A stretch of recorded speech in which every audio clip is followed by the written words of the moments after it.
Ladies and gentlemen, welcome to the Ariel Helwani Show! Back in your life on this Tuesday, March 4th, 2025. Hello again, everyone. I sure hope you're doing well. Something felt off. Something felt different. I wasn't holding my pencil. My pencil, by the way, which is branded. I don't know if you can see that. Can you see that? Frank, can you see that? I can see it loud. What does it say? What does it say? It says number 2. No, it says Helwani on it. Oh, I've yeah, got yeah. Helwani I thought you meant aside pencils. from We might be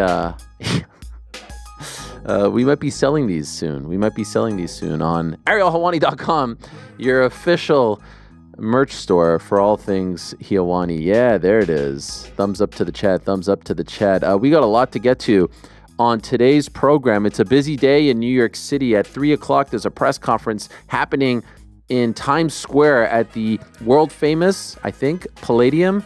And what a crew going to be there. Wow. Ryan Garcia is going to be there. Devin Haney is going to be there. Teofimo Lopez is going to be there. Arnold Barbosa Jr. is going to be there.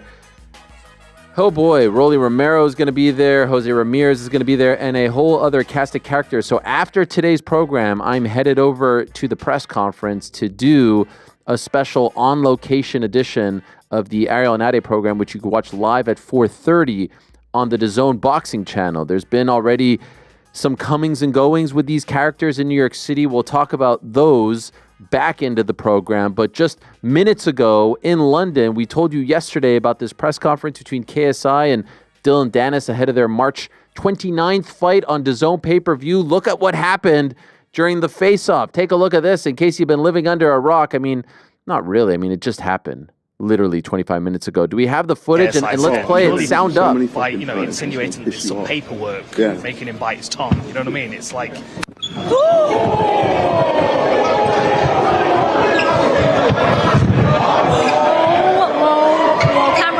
Camera's gone, okay. Did you see that coming? I did not see that coming. KSI is just slapped. That's pretty loud stuff. That seemed legit. What's with all these? Look at that shot right there. 5 fingers to the face. So they're actually saying it isn't 5 fingers. They're saying that there might be a pancake. Oh dear. Are you kidding me with this? Holding. I'm having I see it. Yeah, I see it. Deja vu all over again? Yeah, it feels like just breakfast foods are hot in the street to use as items to slap these days at boxing press conferences. And what's the pancake reference? I actually have no idea. I've been racking my brain trying to figure it out. Pancake. Okay. Maybe a crepe? A crepe. I don't know. Maybe we could look. He was just choosing another breakfast. KSI did tweet 10 minutes ago. He said, "Happy Pancake Day" at Dylan Dennis, and it looks one of like those? the flattened pancake. All right, so he's playing off the egg thing. A little egg, a little pancake. There's your breakfast over in the UK.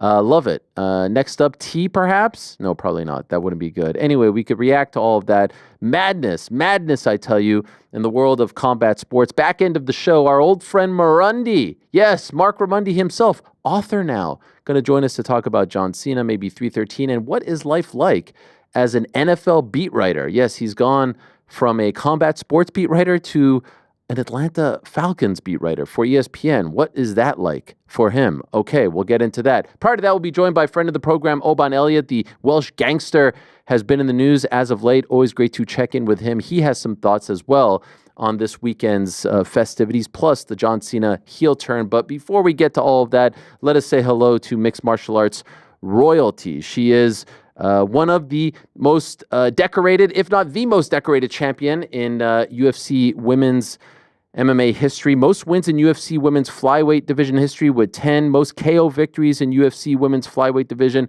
history with 4. Longest winning streak in UFC women's flyweight division history with 9. Most title fight victories in UFC women's flyweight division history with 9 as well. She's actually celebrating a birthday this week. She returns to action on the 10th of May in beautiful Montreal, La Belle Province. That's up north. She is the great Valentina Shevchenko, and she is kind enough to join us. Hello, Valentina. Thank you so much for the time. It's great to see you again. Hello, Ariel. Nice to see you too. Happy early birthday as well. I think it's on Friday, right? I guess so. Okay. Did I break the news to you, or did I get it wrong? Is it not on Friday? I've been known to do this. March 7th, is it Friday? I kind of like lost the day count. Yes, it is on Friday. You're not a big birthday person? You don't do like a whole week celebration and all of that? When you're in training camp, it's a little bit different, Yeah. the celebration and everything like that. And when you are like on a road and a training camp, it makes a whole difference. No, I understand that. You've got a lot going on, and you just came back from Montreal. I don't know if you know this. I am from Montreal. That's my hometown. And so I'm just curious, what did you think of it? You have very beautiful city, and it's like I loved Montreal. It was first time I've been there, so it's a lot of history, a lot of. We didn't have a lot of time to spend to discover the city, but we went definitely to the old port, to the marinas, to see the river, and yeah, all the buildings. It's beautiful. I enjoyed it. During the winter time, so cold, so Yes. many snow. Yeah, this is the only challenge I faced. But a little bit like back home, right? Sort of like Kyrgyzstan, right? The weather? Oh, we can have that cold, but not that much cold. Okay. We can have snow, but not that big snow. Okay, I understand. And I also saw you at the Montreal Canadiens hockey game. What did you think of that experience? They're a very famous team in Canada. I'm sure everyone explained to you all about their history. What did you think of the experience there? I loved the game. It's the first game I've been like ever been a hockey game. It was in back in Las Vegas, Golden Knights, Yes. and that was my second game.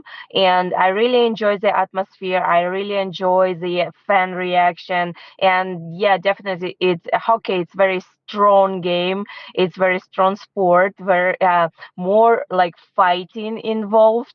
And UFC PR team, they showed me some clips when it was like I think a week ago the game, and they were like in first 90 seconds had about Yes. like 4 fights.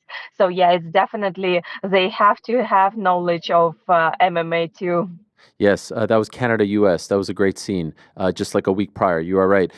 Could I ask? I heard you say that you don't view your title reigns in separate chapters. It's all one big story for you.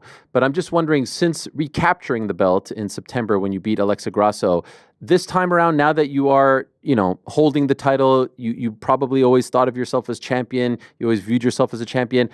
Is there any difference this time around, or does it really just feel like one continuous long reign to you? Oh, I would say I a little bit add. I see myself as a one person, right? You cannot say like it's something like was uh, n- then you had a break, you don't have any feelings, and now you have different feelings.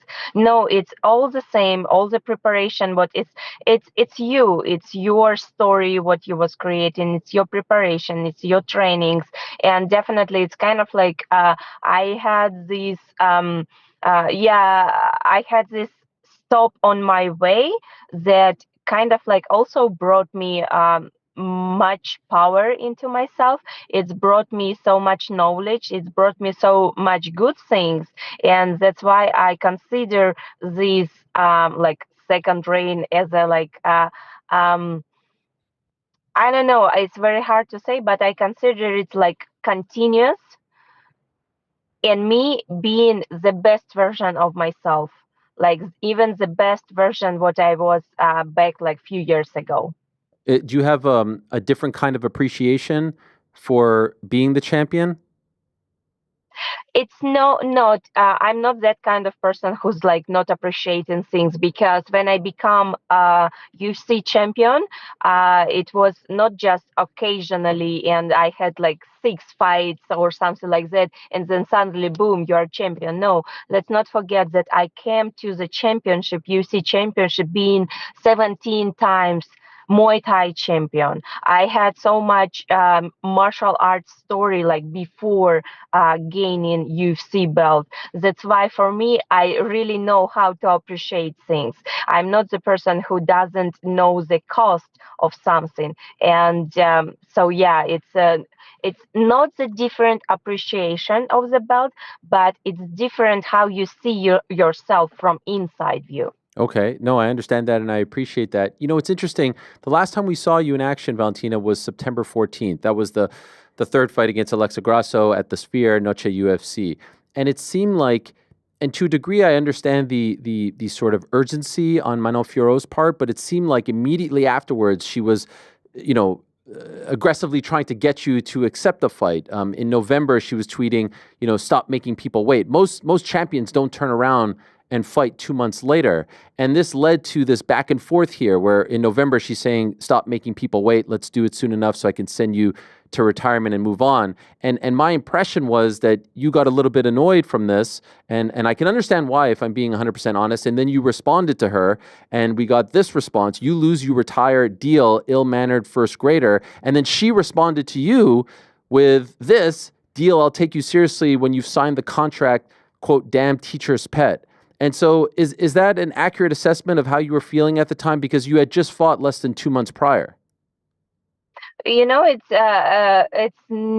I've been in a cruise in Pacific Ocean in the islands, and that's why it's nothing can annoy me when I in this like paradise, and it's different, and you know, it's um if you're speaking about Manon, it's I know she's claiming be like a karate person, and you know, it's exactly karate. It's all about respect, how you see the world, how you approach the martial arts.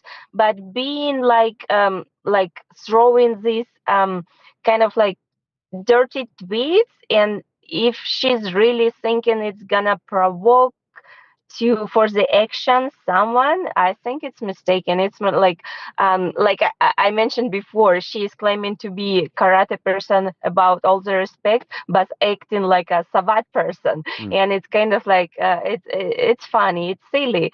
And I would understand like when person already did something, uh, defend belts, like being a champion or something like that, but without do a thing, starting to go around and assault everyone.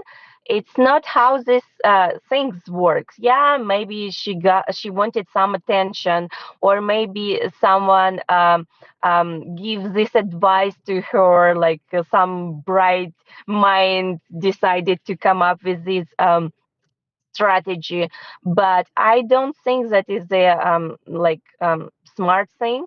Me, especially being martial artist all my life, and martial arts, it's all about respect in general. Like our life, it's all about respect to your to everyone, to elders one, respect from child to their parents, respect to like your person who you speak with, respect to when you are, it's not the things that, because it's essential, it's a base what like humanity over the millions years, what like 1,000 years human what is living in the world. It's essential things, it's our base, it's all about respect.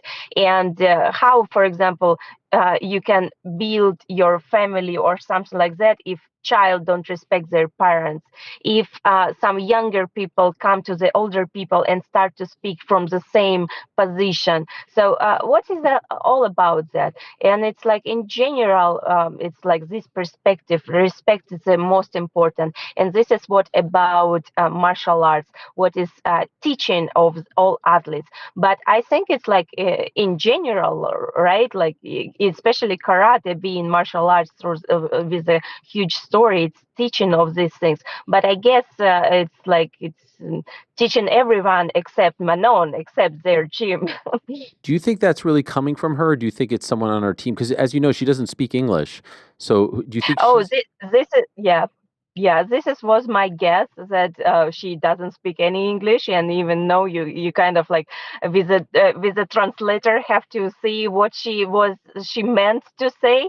And yeah, maybe it's how I say it, some bright had some bright mind in their team came up with this idea. So when you saw her in Montreal, was there any more of this, for lack of a better word, tension? Were there any more things said between you two? Did you get to see her at any point other than at the press conference?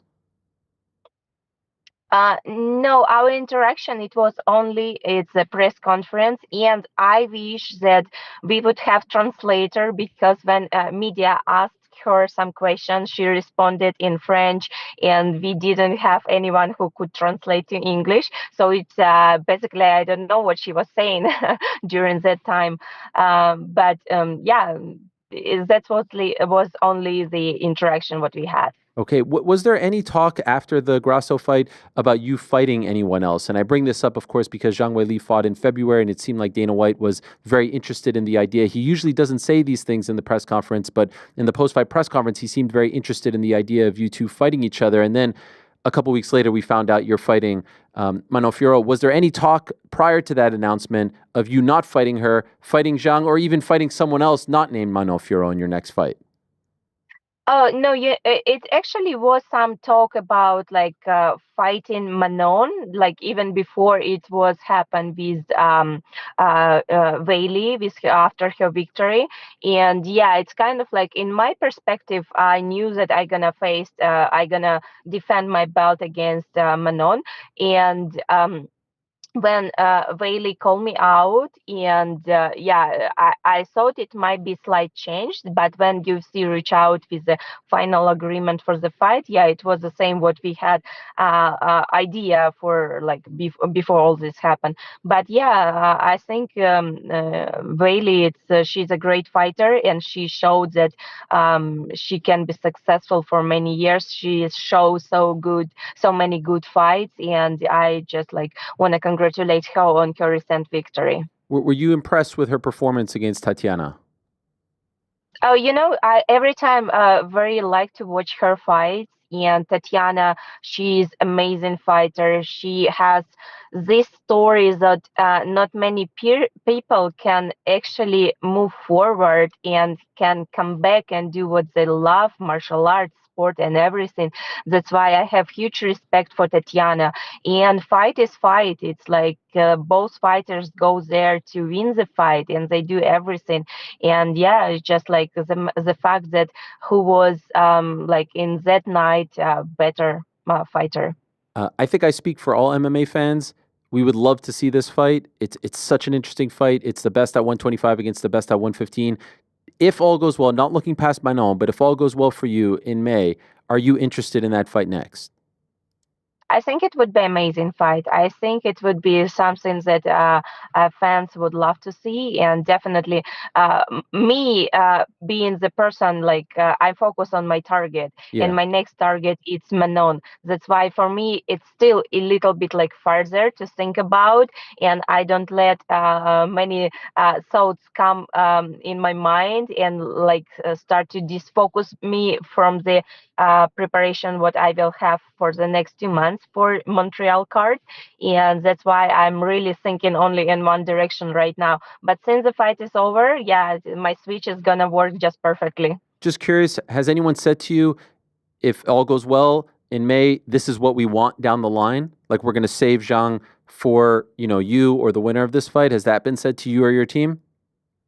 Oh, the only things what you heard, like from Dana, and like the only things what this is the things what we are all hearing at this moment. Okay. But I think making this fight, it's gonna be a huge fight for the all-female sport, and like all the right negotiations that have to be done leading to this fight. I think this is all we have to be focusing on, like moving forward. But for now, let's focus on the fight what I gonna have in 2 months in Montreal. Now, my last question on this is, would you like for that to be the next one if all goes well in May?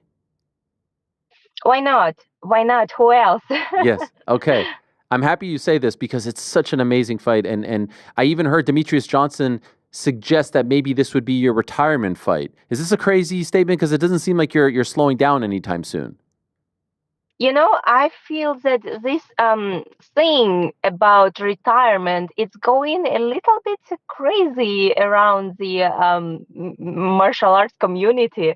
And the most like silly questions that I have heard, not for me, but in general for all fighters, when the media, they starting to ask a fighter who are on a rise. Yeah. on a top level, and they already start to ask this curious question about retirement. And I was like, what's your, like, you don't enjoy to see their fights? You don't enjoy, like, why you want them retired as soon as they just started their career? That's why I don't really like all this like words retirement or something like that. The what we have, like the level what we have in our mind, it's all starting with the idea. Someone throw you to your head, or like you starting to think about, or it's like in general these things in common. But who told that there is certain age to retire? Who told that? The most important is how you feel. The most important what shape you are. If your brain ready for this, like all training camps, weight cut, and it's ready to show the best performance of yourself, so there is no limits. Like, stop asking this and stop commenting this like silly question about retirement. No, you will see the fact. You see how people fight, and you see how a person like show desire in the training. This is the measurement, the right measurement, but you have to consider before you throw this word retirement. Or I think like other persons, they say, oh, I retired, they change the mind or then come back. And I don't think that it's right the same. No, I don't think so. I agree with you 100%. Personally, I wouldn't like if someone kept asking me, when are you going to retire in my job? So I can't imagine how someone who's at the top of their game feels about it. But speaking of that word, it did come up in the back and forth, with you and Manon. Do you think, in fact, if she loses, she will retire? If she, it's very doubtful, because coming from the person who like respect martial arts and showing this respect, I would say yes, they will honor their word. But seeing someone who's like that and like changing their mind all the time, and kind of like don't pay anything, don't keep the word on something like that, so this is a doubt. She said at the press conference she was disappointed that you didn't mention her name after your win over Alexa Grasso. What is your reaction to that? Oh, I really don't know. I don't know why she disappointed that. I don't know why she ever like mentioned that, because you don't kind of like, you do your things, you don't want this attention. Or maybe she thinks that much about herself that she's like thinking that all the world is like circling around her only. I don't know, it's very hard for me to understand, because me personally, when I was expecting to fight someone, I never was, oh, they will call me out from the octagon or something like that. No, I just did my things. I just moved every time forward. I was mixed martial arts fighters who doesn't care if someone says a name or no. I will show everything with the action without waiting from anyone anything. So I just every time believe on my power and on my strength. That's why for me it's very weird to hear from someone they were upset about that they didn't hear their name. Right. You have fought so many legends in the game. You have essentially fought everyone over the last few years, from 115 champion Joanna to Amanda Nunes and everyone in between. Where would you put her and her skills? Do you think she is one of the top fighters that you have faced? Obviously, you haven't fought her yet, but when you look at her, when you game plan for her, when you watch her and study her, is she on the level of some of these people, in your opinion? You mean about Manon? Yeah. Every time when I fight a person, I consider it's like a dangerous opponent, consider a dangerous person. And no matter who I'm facing, I don't have easy fights. No matter who gonna be my next opponent, I every time getting ready for the fight as best as I can. Because for me, I know exactly there is no easy fights. There is no easy person, especially on this level of competition. In UFC, when you fight for the belt, when you defend your belt, there won't be easy opponents. That's why that's why I every time like put the best of me in the fights. We've seen you train all over the world for your fights. Like you don't necessarily have like a home base, if you will, for training. For this fight, where will you be training? So we started my training camp already, and we are traveling in Pacific Northwest. We are traveling by car, by boat. Went to the Seattle area, San Juan Islands, and we have um, I am lucky and I'm very honored that we have so many good friends, and we can actually have this opportunity to travel and train the same time. For example, in Washington State, we train every time when we are here in Ivan's MMA gym, Peak MMA gym, SBG Port Townsend, SBG Portland. So and everywhere we have so amazing training partners that it's kind of like good training camp. It's already started, and then probably Las Vegas. Um, we also consider some like Texas to go and visit our friends over there, the academies. And yeah, it's my lifestyle because I feel this is what bring me power, and not only physical power but also mental power. When you are in not in the comfortable position, it's like everything you just like have all like comfortable things around your hand, and you just show up in the gym training. But no, you have to deal with mental uncomfortable things when you have to travel, and then you have to still put your mind, get ready for the training and not take anything out. That's I feel what give me the power and the this advantage when I go into the fight. Yes, I saw you on the boat over there in Seattle. I think it's called the Puget Sound. That's where you were. You're always doing Yes. all kinds of daring things, all kinds of activities. I even saw in a magazine you were showing off your gun collection. How many guns do you own, Valentina? Many. I'm a huge gun person, and for me, it's not only just collecting things; it's use them. I have collection of like firearms. I have collection on, and it's not a right term like collection. For me, when you say collection, it's something that you put on a wall Right, right. and never touch it. But my idea, it's every time what you have to use it. That's why I don't like to hide things in the closet or something like that. I mean, even like for the teacups, you have to see them and use all the teacups what you want, what bring you joy. And the same like firearms. For example, I go to the shooting range, I take one gun one day, another gun another day, and it's every time to seek for the perfection, to see there for the best things. It's like, I'm very relating firearms and mixed martial arts Mm. because what is mixed martial arts? It's the best, the greatest modern sport in combat sport because it's universal sport. Fighter here, it has to be not only good and something, has to be a good fighter in wrestling, grappling, Muay Thai, boxing, kicking, like everything. The person has to combine the best qualities of itself. What is it for me? Mixed martial arts.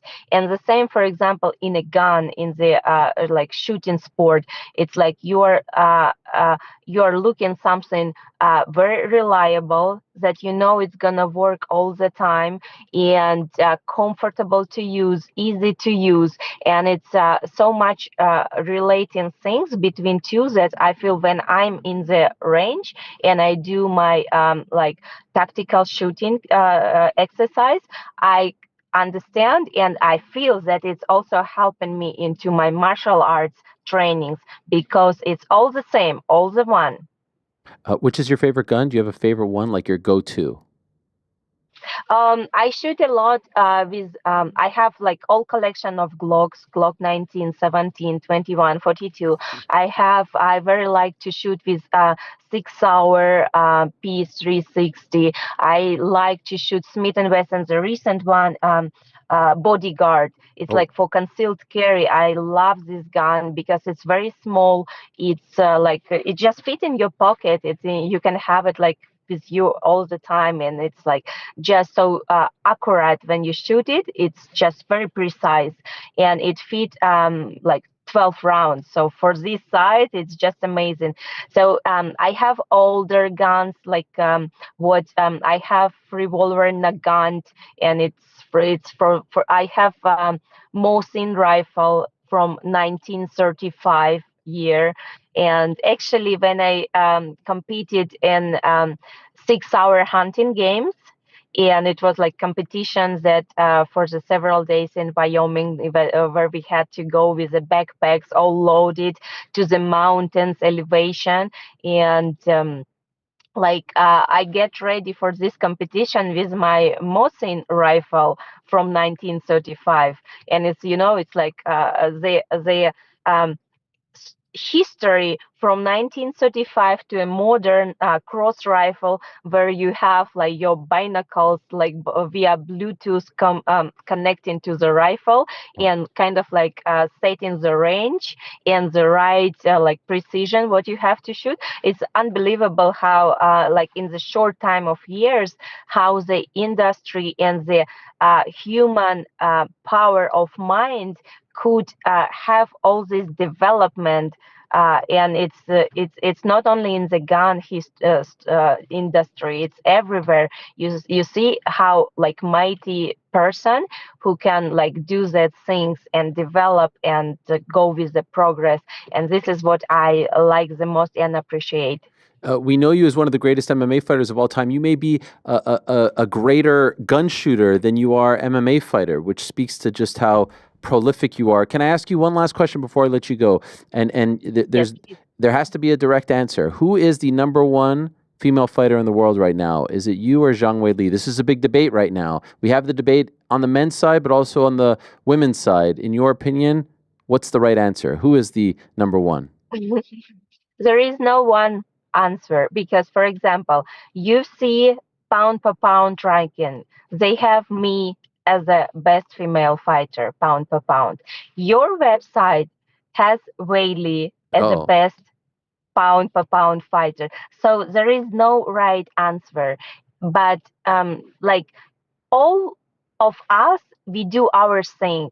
We show a lot of love to martial arts, and how we show it with our dedication, because we are not only just like spending 1 year, 2 year, 3 years, like considering, oh, we will like gain some money and then do whatever we want, like because it's not our main things.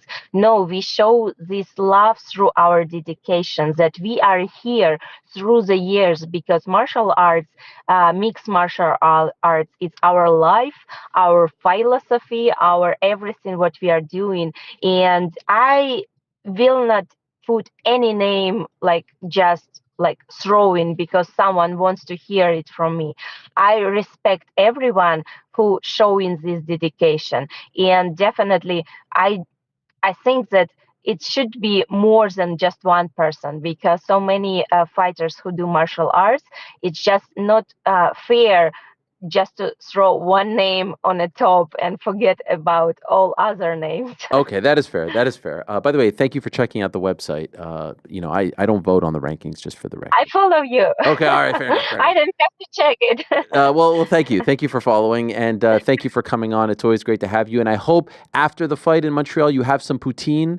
You try the Montreal delights. Did you hear about poutine? What they eat in Montreal? Oh yes, the most famous dish, and definitely I was like, okay, maybe fight week I can try this, but like no, After. it has to be after the fight. Yes, it has to be after. Thank you as always for the time. Appreciate you taking out some time out of the busy day. Good luck in training, and bon chance, as they say in Montreal. Bon chance, bon courage as well on the 10th of May. Can't wait to see you back in there. Thank you, Ariel. Thank you so much. Have a good day. Same to you. There she is, the great Valentina Shevchenko, the greatest by far flyweight champion of all time. That goes without saying. And without a doubt, one of the greatest female fighters in the history of the sport. Once again, most KO victories in flyweight division history, most wins, 10. KOs, 4. Longest winning streak, 9. Manon at 7, by the way. Most total strikes and takedowns in flyweight division history. Most total victories in women's flyweight division history with 9. Joint 6 alongside Matt Hughes for most title fight victories. Nunes, Anderson Silva, Mighty Mouse, GSP, and John Jones are the only ones ahead of her. Career wins over the likes of Holly Holm, Joanna Jacek, Juliana Pena, Alexa Grasso, Jessica Andrade, Liz Carmouche, Jessica I. From 115 all the way to 135, it's pretty remarkable. She returns to action at UFC 315. Now, we were hoping to perhaps see our next guest at 315, maybe even 314. We last saw him here in New York City when he proclaimed that he was the baddest man in New York.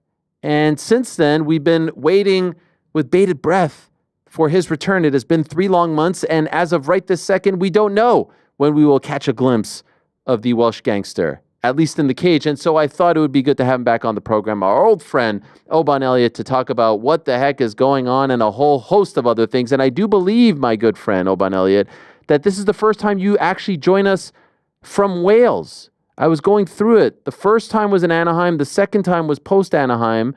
Then we were away, but I think we had you before the London fight. Certainly here in New York, this might be the first time emanating from Wales, unless I'm forgetting one. This is a big deal. It was just before Manchester. I did one at home. Okay, fine. You remember that? I ruined it. Yeah, and I'm in Surrey at the minute. I'm training with Ian Gary this week. Oh wow! And he asked how you were. Hope you're well. He sends his best as usual. Yeah. So obviously I'm in Surrey. Yeah, you got it wrong. Okay, I did get it. Where there you are with. That's right. With yeah. I saw you with Ian. I saw you with Roberto Soldic. I saw you with Paulo Costa. You're making the rounds. Yeah, man.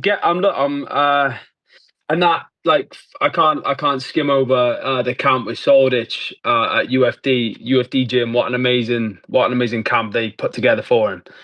And yeah, it was such good training. It was an honor to be on the mats with guys like Roberto. I feel the level up in terms of mentally testing my level against guys like that, and he's one of the best in our weight class in the world without a doubt. So to be in that camp environment, I learned a lot with the coaches there, and yeah, like you said, Paolo was there, Ion Surdu, the Octagon champion, was there. Deron Wynn, he oh wow, sends his best as well. I spoke to him yesterday, Deron Wynn. And when I was there, I got Ian called me and said, "Do I want to train when I'm back?" And I said, "Yeah, of course, let's do it." So yeah, I'm getting the rounds in. I'm staying ready. I thought I would have had a bit of fight news by now. I don't know what's going on. They must be cooking something big. I don't know what's going on, Ariel. Yeah, what's going on? Well, I'd like to know that. I'd like to know that as well, because figured, okay, maybe London. That would make a lot of sense. If not, you see... off the bat. Yeah, sorry to cut you off, but like, yeah, if you go all the times we thought I should have fought, we said straight away after my Basel fight, I had to go to hospital that night. Oh, with my leg. So my leg was all chewed up. Same injury I had pretty much all of last year, and it's good now. But I needed to get that right, so I said we'll be good to go in March. London will be perfect. They said that's looking full. So I thought maybe it would be the one. Is it this weekend with Pereira? Yeah. Is it this week? Yeah. I thought maybe it would be that card. And I'm still waiting. But I'm staying ready, and it's good because I'm in a better place. I'm in a very good place, very dangerous place now. So as soon as I get that fight news, that's right. This is it. Hey, Sean Shelby, I'm seeing all these guys get fights booked, but still no news for the biggest, the baddest, the meanest, and the maddest of them all, brother. Let me see it. What's going on? Yes. What's going on? You even threatened to fly over to Las Vegas, I do believe. Here it is. I've decided if no news by the end of this week, I'll be flying to Vegas and finding out for myself, brother. Have you booked the plane ticket? I'm getting this work done this week, Ariel. And Heathrow's just a little 10-minute journey from here, so I'll be straight on the plane if they don't give me something soon. I don't know what's going on. What is going on? Like how I was sorry to see Carlos Prates got booked to fight, because I would have loved to fight him next. Who are they going to give me? There's this talk online. Me and Masvidal. It's a fan thing. Nobody knows what's going on with him. Maybe they're figuring that out. Who knows? There's a lot of guys I could get in there with, and I think I'll beat them all. Do you think they're saving you for International Fight Week? That seems to be the showcase of the Immortals. You would fit perfectly on that one.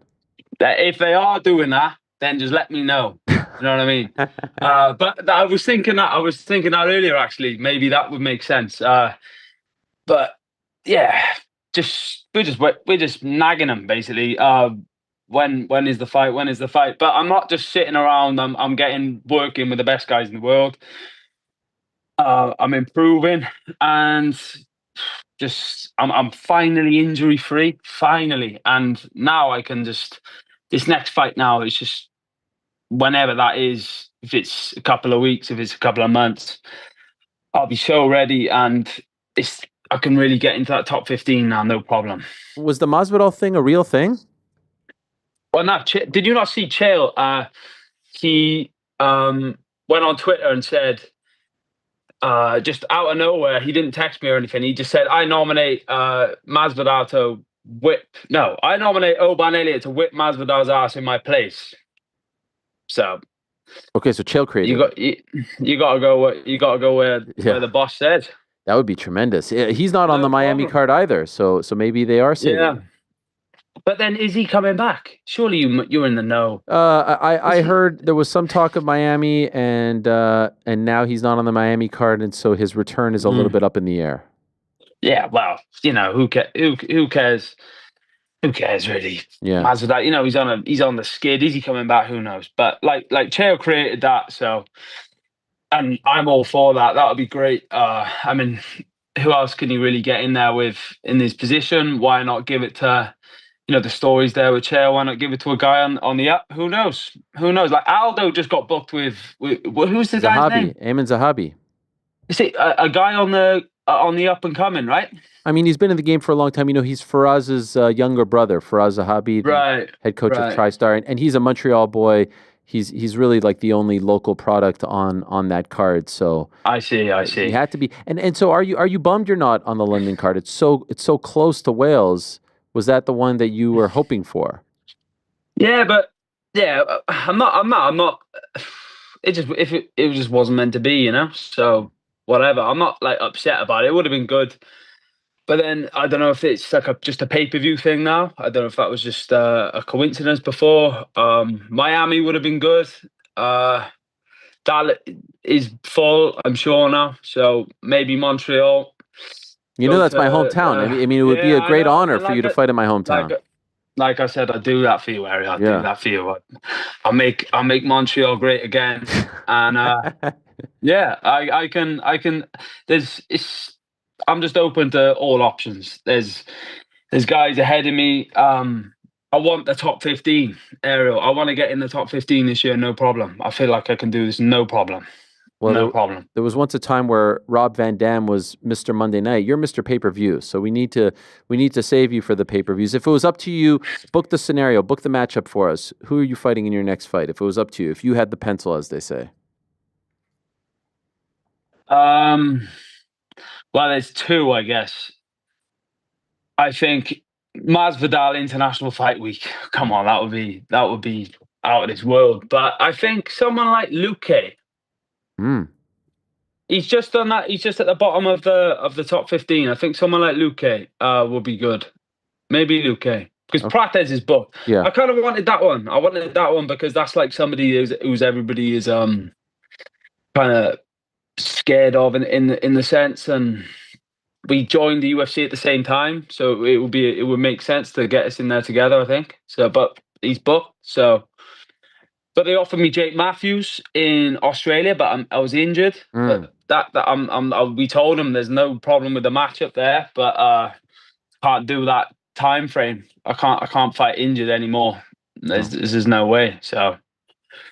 Well, you're now a full-time fighter. So, these are the liberties that you have. You can go travel the world. You can not fight fights when you're injured. So what does that mean, full-time fighter now? I saw you tweet about this. Does that mean no more Nando's, no more... I'm just kidding. There it is, right? Well, congratulations, by the way. Congratulations. I mean, many congratulations to you. You signed. So much has happened, by the way, since we last spoke. And don't think I didn't. I didn't notice the T-shirt that you wore for the occasion. I mean, that really meant a lot to me. I'm being 100% serious. That was a great, great honor. So thank you for that. No, thank you, Ariel. You've done. You don't have to give your platform to people and boost them the way you do, and you've done a lot for me. So of course. The full-time fighter, I can just go all in and not have to worry about anything else, and just lock in with the training, get the best sparring I can. I'm free as a bird in that sense.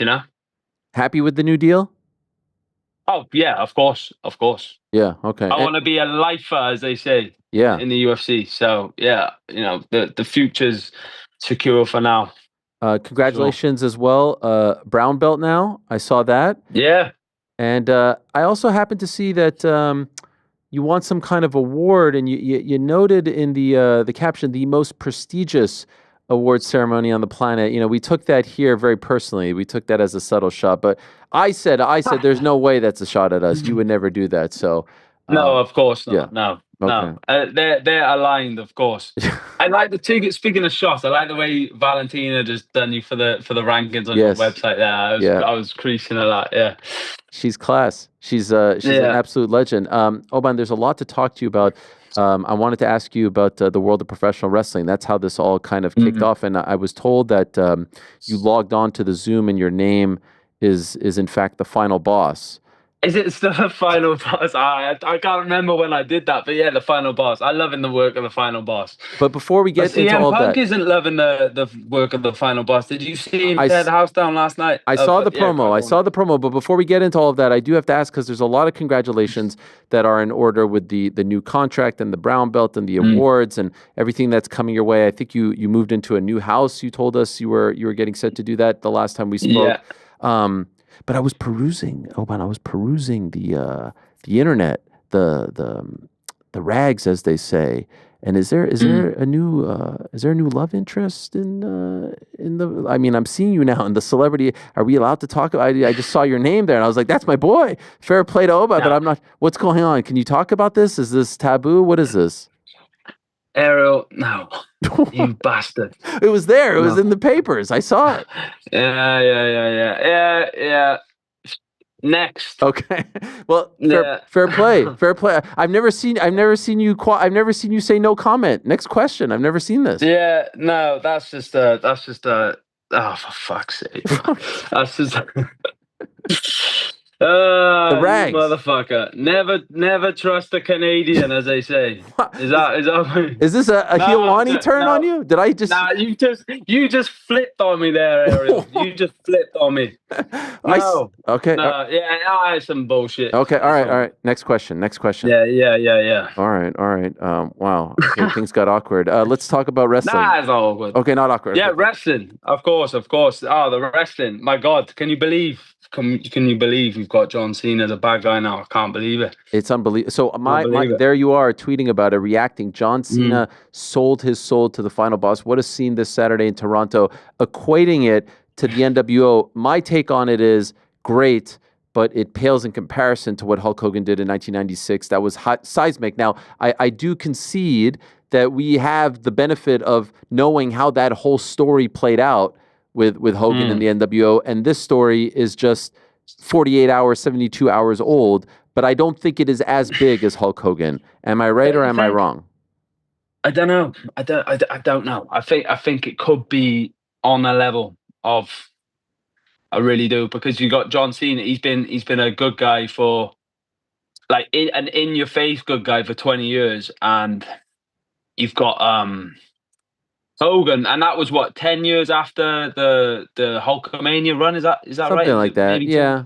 And Hogan was a bad guy before before in the AWA, he wasn't. Oh, the but first no time one he'd ever- remembered that. No one remembered that. I mean, that was Yeah. very low level. I guess, but I think the John Cena one is. I do think it's a bit more. Like, I still can't quite believe it. I think it's a bit more.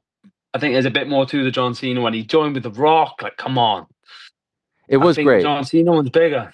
Are you surprised that he didn't show up yesterday? I was a little disappointed that there was no sort of continuation. They said he's going to show up on Friday, but I feel like Monday Night Raw after the pay-per-view, that's the one where you got to show up to continue the angle, no? Yeah, but they don't do that anymore, do they? Really? Yeah. Like, they don't. They can't. He's got his film. He's filming his movie or whatever he's doing. Nah, I didn't expect to see him there. Oh. Like the Rock will probably next come on screen now. I don't know, months probably. You know what I mean?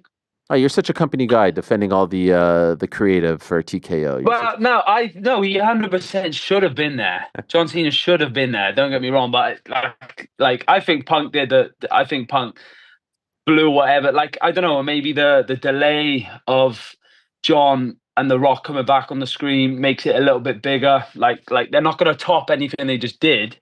So why not just let that settle down? I think the way Punk went out last night and cut that promo was as good as a response to what happened as anything that they could have done.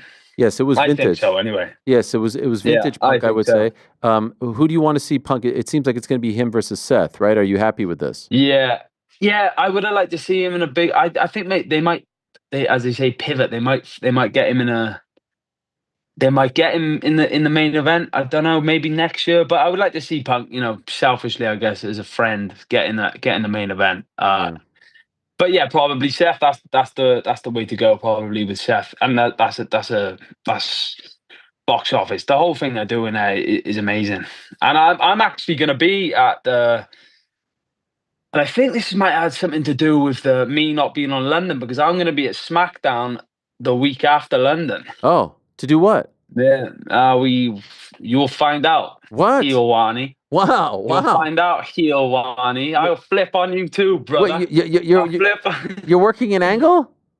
Nah, we don't. We'll see. You'll see. You're going to be one. You're going to join NWO Hollywood. That's what they're calling them now. The Rock and Cena and Travis Scott.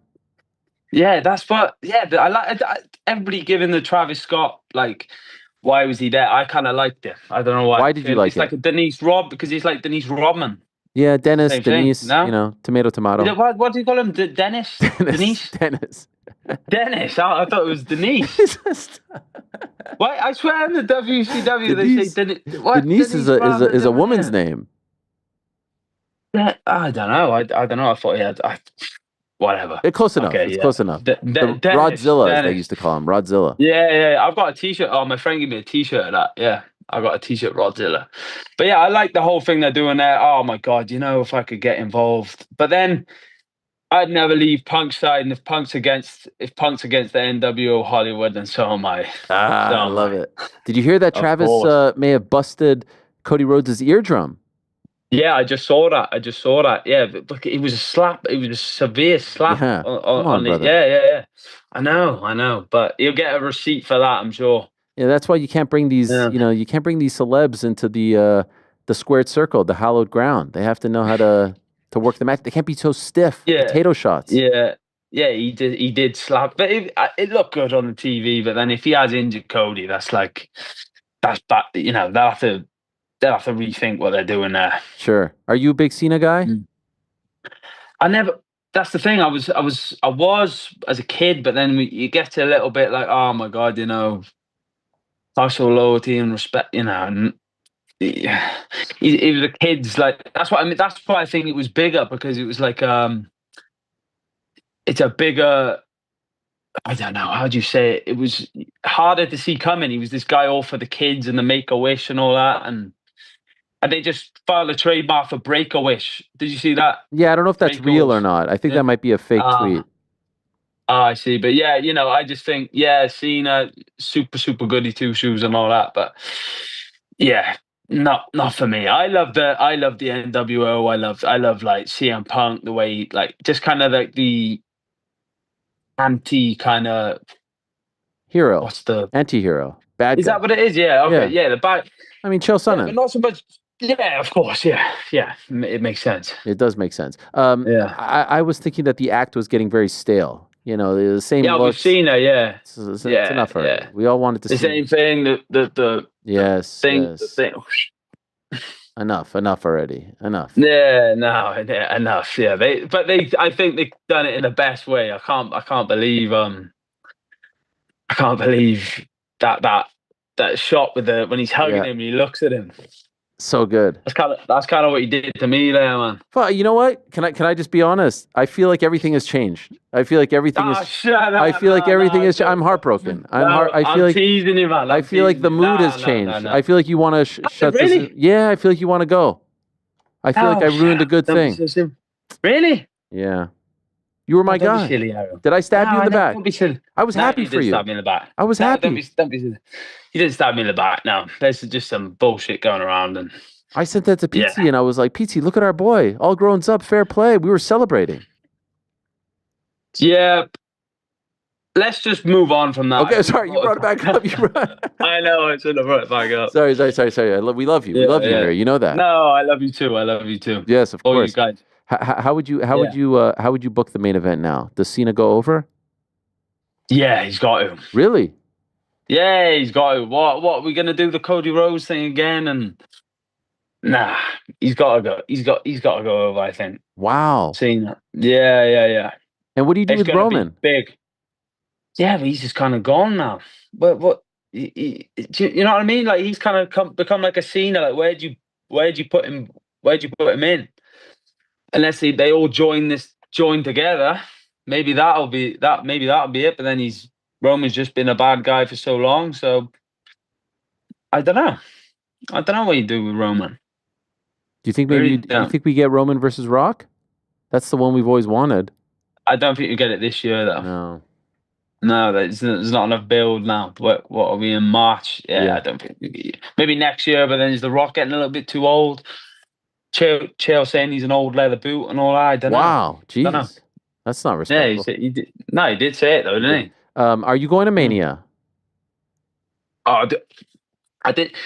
I'm just kind of taking things. I've been so busy, but yeah, I think I probably could. I'll probably get a. You're Mr. TKO now. Yeah, I'll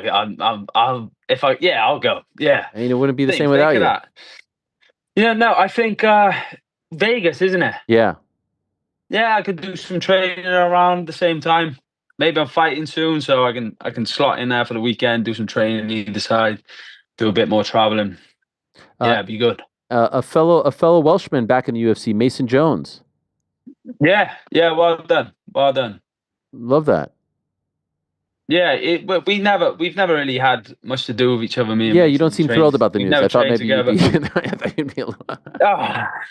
Golly, what happened? I screwed. Here. No. Can we just rewind the tape? I mean, golly. No. We're not, you got to learn to deal with things on the live broadcast era. No. Yeah, well done to him. I feel like he should have been in for what he. Beating everybody in the European level for sure. Well done. Congratulations. I saw a beautiful painting of you. Someone made a painting of you from the MSG show. That's a nice thing. That's something we could talk about. I know. Jordan Hall, his name is. Yeah. Look at that. Fair play to him. I know someone to take the time into doing something like that. It's crazy. Very surreal. Where's that? Surreal. Where's that hanging? I am because I'm still in my flat at the minute, and I'm still waiting for my house to go through. So it's just kind of there. Okay. But yeah, when I move, I'll do all the decorations. I'm never there at the minute. I'm just here, there, and everywhere. So I'll wait until I'm in the house before I do all of that. But then I don't know. I never really liked the idea of having like shrines of yourself. Sure. Of myself, is that? No, it's never really been something I wanted to do, but. I've got to do it. I mean, you took the time. It's a beauuful thing. Maybe in the basement or something. Maybe in the office. Like the back room. Yeah. Office. Yeah. Yeah, for sure, man. And how's Jack Shore? A bit of a sudden retirement. Is he coaching? Is he doing well? Yeah, he's coaching. He's doing great. Yeah, just when you're done with the game, I guess. Like this. I guess it's sudden to us, but it's not sudden to him. You know, he was done with the fighting side of it, but he's still involved. He's in the gym every day. He's coaching the boys on the come up now, so he's got a new way. A new way of making a living, I guess. So yeah, he's all good. A lot of people have said that to him, as said that to me. Sorry, like he'd be some sort of in some sort of, I don't know, bad place or whatever. But he's good. He's great. Okay. Yeah, he's as good as he's ever been, I think. Yeah, no. I'll have to text him now. Well, no, I mean, it was just a bit sudden. So, well, hopefully we're in a good place too. No, we're always good, Ariel. Okay. Come on, All man. right, Come on. Josh. Well, you got to toughen that Canadian skin up, man. Well, Come on. I'm very sensitive. I worry about how people feel about me, and I'm very self-conscious about these things. I guess the word I'm trying to think of here is neurotic. Neurotic is the word. I don't know what that means. Yeah, no, it's better. You shouldn't be that guy. Yeah. You shouldn't be that guy. Well, hopefully don't we worry have about it. an actual fight to discuss. If you need me to put in a word to, Shelby and the boys, Shelby, McMaynard, Hunter, Dana, happy to do so. And mate, I'm flying there myself. You can come on you can meet me there. We'll do it. We'll do it. No, but it'll be something soon. It'll be I don't know. Am I really gonna wait until June for the fight week? Like, that's crazy. I fought in November. Yeah. You know what I mean? Yeah.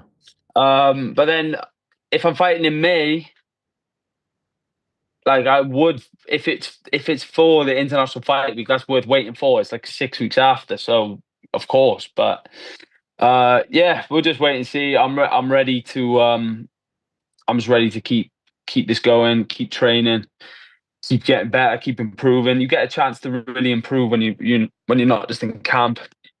And yeah, I'm eager for the call. I got to kind of switch off now and then, because I'm just like looking at the rankings, I'm like overthinking it, and I'm like, what are you doing? You know what I mean? Especially when you see people get booked, I'm like, what? He literally just fought. How have you just forgot? I don't know, but of course they haven't. They got something up their sleeve, so it'll be good when it comes. Well, the one that we're skipping over is there's a June 7th pay-per-view, and strong rumors seem to suggest that it's going to be happening around these parts in Newark, to be exact. The mean streets of Brick City. And so perhaps if that happens, you can come back and visit your old friends here. It's just a stone's throw away. It'd be nice if you want to, of course. I don't know if we're still. Of course. Shut up. No, of course. Yeah, well, just have to wait and see. I'm not against. I don't know. We'll have to wait and see. Newark, New Jersey, the Prudential Center. Would that be the right one? That is it. Yeah, nailed it. The Rock. Yeah. The Prudential Center. Yeah, The Rock. It's called The Rock. Is it called The Rock? Yes. Oh, maybe. But then I'd like to fight before then. That's ages away. You know what I mean? Right. But then between now and then, that's like a camp. I guess 3 months. Yeah. All right. Well, whatever. It'll all work out. I'm ready to go for sure. Much love. Congratulations on all the great things. The contract, most importantly. Thank you for checking in. Good luck out there in Surrey. I'm not really quite sure where Surrey is. Is that in England? It's London, just outside of London. Okay, but sounds very posh. We'll get some more good work. We're doing some jiu-jitsu tomorrow, sparring the next day. We're getting some good work in. Okay, be safe out there. Yeah. Stay out of trouble. Mate, I will. Thank you. Okay, of course. You're the man, Oban. Talk to you very soon. Thank you for coming on. Much love. Thank you, bro. Much love. All right, there he is. The great Oban Elliott, the Welsh gangster, looking for a fight, and hopefully he gets one in the near future. Did I screen that? I don't know. Nah, man, it's all good. What did I do? You did right. You said that you saw it on the tabloids. You were asking him about it, and he said he didn't want to talk about it. It's all good. Did I just? No. Oh, wait. I think we should keep harping on it. I think that's the, you should the way call to him back save right this. now. Is he still there? Yeah, he's fuming. Oh, God. He says, I'm going to wait for Ariel to get off here. Oh, no. I've ruined it. I've burned another bridge. Gotta love that slurp. Everything okay back Everything's there? great. All man. right. We're fully behind you on this. You just asked. He said he didn't want to talk about it. We moved on. Oh, you asked again? Yeah, well, as I was telling him goodbye, I was like, but can you give me the skinny on the... No, I didn't ask him again. I read the room. Okay, all right. Well, hopefully you didn't get too uncomfortable back there with all of that. No, it's fine. I think it's time to turn the page. Okay, sorry. It's funny you say that because I remember one time Paige suggested that I burnt a bridge with her because I asked her about Macy Barber, who she didn't want to talk about, and then she sent me a GIF of Homer Simpson burning a bridge. Okay, and so you said Paige, and then it reminded me of the... There should be like an Ariel Helwani like Mad Libs where you just make word associations to like, I say Paige, you bring up Paige. Oh my God. Anyway, I tell you one world that is a lot less dramatic and sensitive as the one that we reside in, and maybe I'm wrong about this, is the wonderful world of the National Football League. And so at this time, we wanted to do a deep dive into the NFL offseason. I know that's what all of you come here to listen to and to hear us dissect. And so without further ado, let us say hello for the very first time to the ESPN.com NFL Atlanta Falcons, I botched that, beat writer, my old friend and yours, the great Marc Raimondi. There he is, Marundi. He's back here to talk to us. And so what is it? Are they going to go with Jamal Anderson? Or is it going to be, what are we doing with Michael Vick as the offseason turns into the, what is it, the OTAs? What are we doing? Well, I just got back from the NFL Combine last week. Look at you. In Indianapolis. Yes. And next week, free agency begins. Yes. And that is going to be very big, potentially for your Buffalo Bills. Oh, yes. Tell us. Sure. I cover the Atlanta Falcons, Ariel. I don't cover We miss you. We miss you around these parts. How much do you not miss us? I don't mean me specifically, but the wild and wacky world of combat sports. Is your life infinitely less stressful and better? I'd say it's less chaotic.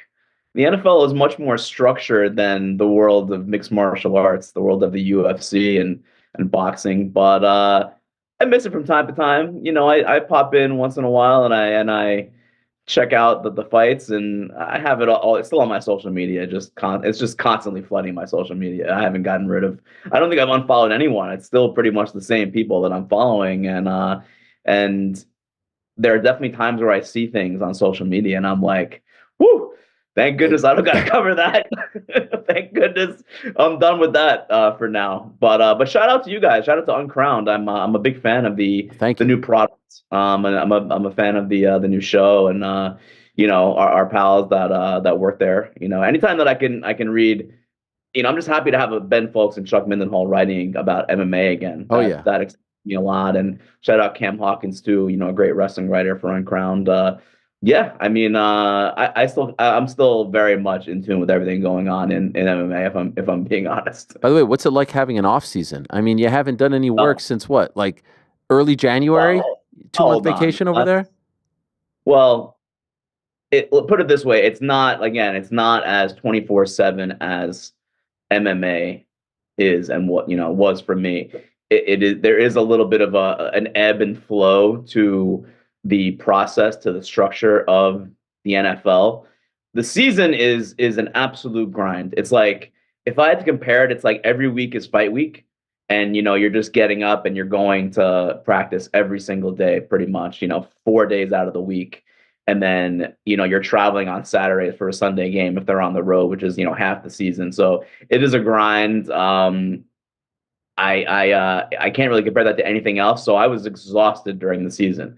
By week 10, I'm talking to like Chris Lindstrom, who's a, all, Pro Bowl right guard for Atlanta. And I'm like, man, you see it's at week 10. It's like, man, I feel like I've been here for a long time. There's still 8 weeks to go. We're only like almost halfway through. It's a heck of a grind, and it takes a toll. I mean, I'm not playing, obviously, Ariel, but sure. No, I understand. Every day, being on planes every week, almost. It's a lot. Overall, though, are you happy? In all seriousness, this is a big move for you. Are you happy with the switch? Absolutely happy. I can't say enough about the team at ESPN and how they've embraced me, the other NFL Nation reporters. It's been honestly, and I also want to shout out like the local Atlanta media. They are just so nice. I mean, they have really welcomed me with open arms, and you never know when you go into a new place, a new market. I completely uprooted my life. I lived in Los Angeles for 10 years, moved to Atlanta, and I'm going into a new sport, covering a new team. Everything is different. And I don't know any of these people in Atlanta. And I show up, and they really embraced me from day one, and they really could not be nicer people. I've even taken some of them to MMA shows here in Atlanta. Shout out Invicta FC. Wow. And pro wrestling shows, independent pro wrestling shows, and Monday Night Raw. I took my dear friend Taryn Walk, who is an AtlantaFalcons.com reporter, to Monday Night Raw, and she watched the Netflix premiere here with me and my wife Wendy. Wow. At our place. I mean, and now I think she's a full-fledged. She's gonna hate me saying this, but I think she's a full-fledged fan now. By the way, any closet MMA or wrestling fans on the team that you get to talk to about all of this? I mean, I can talk fights with I feel like almost everyone on the roster to a degree. Like a lot of guys on the Falcons follow fights. Chris Lindstrom, as I mentioned, who was one of the best offensive linemen in the NFL, he's a big fight fan. And, Jesse Bates, who's one of the best safeties in the NFL, he's a UFC fan, big boxing fan. Shout out to my guy, rookie Rook Arororo, who is absolutely the biggest fight fan probably in the locker room, where I can go there and talk to him for the entire locker room period, just about fights, about boxing especially. There's one time actually I was in the locker room. We were talking about Fury Usyk, right? And that fight had just ended, the most recent one. And he's like, man, I got to go back and I got to watch it again to score it, because we were kind of debating about who was scoring. And Michael Penix Jr., the quarterback, walks by and he's like, man, you better be watching film, not that tape. You be watching film. So that was a funny little moment. But yeah, there's a lot of guys in the locker room that are really into fights. I don't know if you know this, but we have a gentleman on our team here known as George O'Connor, lifelong Falcons fan, still talks about 28-3 till this day. How about this, GC? How about just, this guy's rubbing elbows with Penix and the boys. This is an honor. I read this guy's stuff all day, every day. He's the source of all my Falcons news. Any questions? Any hot button questions? How do we move on from Kirk Cousins without losing too much money? I mean, there's really no good answer to that question. There's going to be dead money. There's going to be a serious salary cap hit. Whether he's on the team next year, whether he gets cut, whether he's traded, it's going to saddle the team for a year or two, and that's just the nature of the beast. Things don't work out in the NFL, and people were criticizing that number 8 overall pick, Michael Penix Jr. Right? People were killing the Falcons, and I'm there. It's my first week on the beat, and people are killing the Falcons. And I'm like, what have I gotten myself into? Well, it turns out that was actually an excellent pick, because Penix is a stud, and I think he's going to be a really, really good quarterback in the NFL moving forward. The problem is that the Kirk Cousins, situation did not work out the way anyone wanted. So, so they have to kind of figure that out. But look, if you told me last offseason, if you're a Falcons fan, you got Michael Penix Jr., who could be a franchise quarterback for the next X amount of years, you got to be happy with that. Well, Mark, we do know who you are, and we do know why you're here. How about that? How about that? Pretty good. Yes. You Wish I had my toothpick. That cover behind you. Say hello to the bad guys. It comes out on a tremendous date, June 24th. That is beautiful. June 24th is, in fact, my mother's birthday, and it is also Quebec's birthday, Saint Jean-Baptiste Day. So you picked a phenomenal day to come out with your first book. It's currently number 1 as far as new releases are concerned in sports journalism at Amazon. That's true? I'm looking at it right now, number 1 new release, whatever that means. You can pre-order it right now, Amazon and wherever you get your books. I'm very excited about this. And when it comes out, right before it comes out, we'd love to have you on to talk about the book and putting it all together, and the work that you did, the actual journalism that you did into the book. It's not just, kind of recounting history. You did tremendous work. But I thought of you this week because, of course, what transpired Saturday at Elimination Chamber with John Cena, because it has led to this debate, which one was bigger, Hogan in 96, Bash at the Beach, or Cena in 25, Elimination Chamber. And so I thought, who better than our old friend Morandi to talk about this all? I weighed in yesterday. My general thesis in 60 seconds or so was that it was amazing. We'll never see anything like it again, because we'll never see a babyface stay a babyface for this long. People go in and out. There's a gray area. There's people going in and out of characters as well. With these press conferences and all that stuff. It will never be like Cena turning heel. That being said, it isn't bigger than Hulk Hogan because Hulk Hogan was seismic. It changed an industry. It changed WCW. It allowed for them to overtake WWF, and on it goes. Now, I do concede, kind of unfair to compare a 72-hour angle to a story that is 30 years old, but I don't think it will have the same lasting impact as Hogan in 96. Your thoughts? Well, let me tell you why I think it's actually bigger than Hogan in 96. Wow. And look, I definitely see both sides of it. And the one thing that I will say is that what you just said is that we don't know what the effects of this will be. We don't know if this leads to a gigantic boom period for wrestling. It's already kind of in a boom period, right? It's very hot. WWE's business is extremely hot right now. And they're making more money they're making more money than they were in when the Attitude Era hit after the NWO and 98, 99, 2000, etc. But I think this is bigger, Ariel, because look, Hulk Hogan turned heel, and Hulk Hogan was a big star, right? He did movies, he did television shows. None of them were really super highly acclaimed. None of them were huge box office hits, except for I guess Rocky III, where he was supporting character. But The Rock is one of the most recognizable people on the face of the earth. John Cena, I mean, he's a household name, I would say, as well at this point, right? And then you have Travis Scott, who kind of a random addition to this, this triumvirate. But Travis Scott, for Gen Z, for the younger audience, just a massive name. All of them are bigger names, household names, mainstream crossover names than Hulk Hogan, Kevin Nash, and Scott Hall. So from that point of view, from just the sheer popularity point of view, I think this is actually bigger. I think it penetrates the mainstream more than the Hulk Hogan turn did in 96. Now, again, we don't know what's going to happen after this, but just that one angle, I think, is actually bigger from a mainstream perspective.